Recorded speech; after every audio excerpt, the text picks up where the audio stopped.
برف کونترین پرتوخانا بهدینان دچین. اوه دیمن نوا پرتوخانا گشتیا آکریه. چند سال کم به تمامی آواهی و پرتوخانه تک چویه و پیتوی بنوژند کرنه هیا.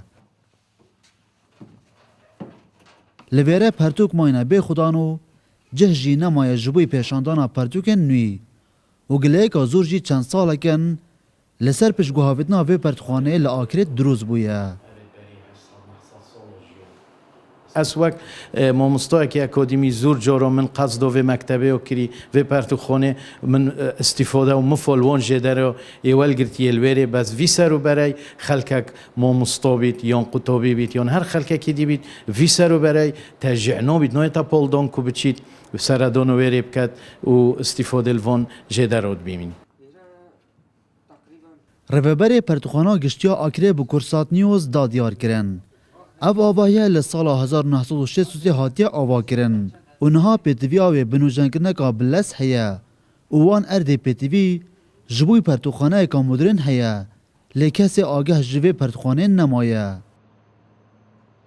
بنسبت میجو کتابخانه کرد ودگری به 1963 و جداره تگله که گرینگی تیره دوهین وضع کتابخانه ماش راستی وضع که بغشنیه یعنی امتدا ما اووینی اوویمی خرابه کنجوینی بو سردمینو که طبعا ما بیناته که ما کنجوی هبیتو تدفیه و تبریتی دو بیتو جهری نشنی هبیتو خوندوان مرتاح بیتی دو طبعا السردون هبیت مشکل ما اوویا قایم قضا آکری صدمه نوزل نکرنا و پرتوخانه دزورینید جبوی سرهلدانا قیرانا دارایی لبگوتنا نویسرین و دوره بریا قیرانا دارایی جی روشا پرتوخانه آکری هر بیورنگی بو. ما پلانک هبو کو هول بداینت افصاله دا ام الجزء اکیان بشکیش روبریا خویا روشنبیری بکینه جه پرتوخانه و پرتوخانه تحویلی روبریا روشنبیری کن ما پیوند یا روبریا گشتیا پرتوخانه جل پارزگاه ها دهو که آکری اوانیش وکی فکره یا دفوانا مقبوله و دل سروی چند شول کن.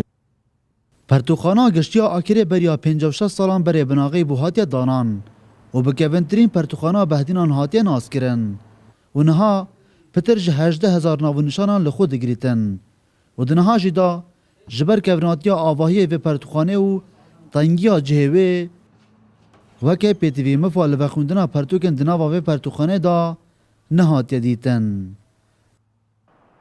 دلبرین غازی کرسات نیوز آکری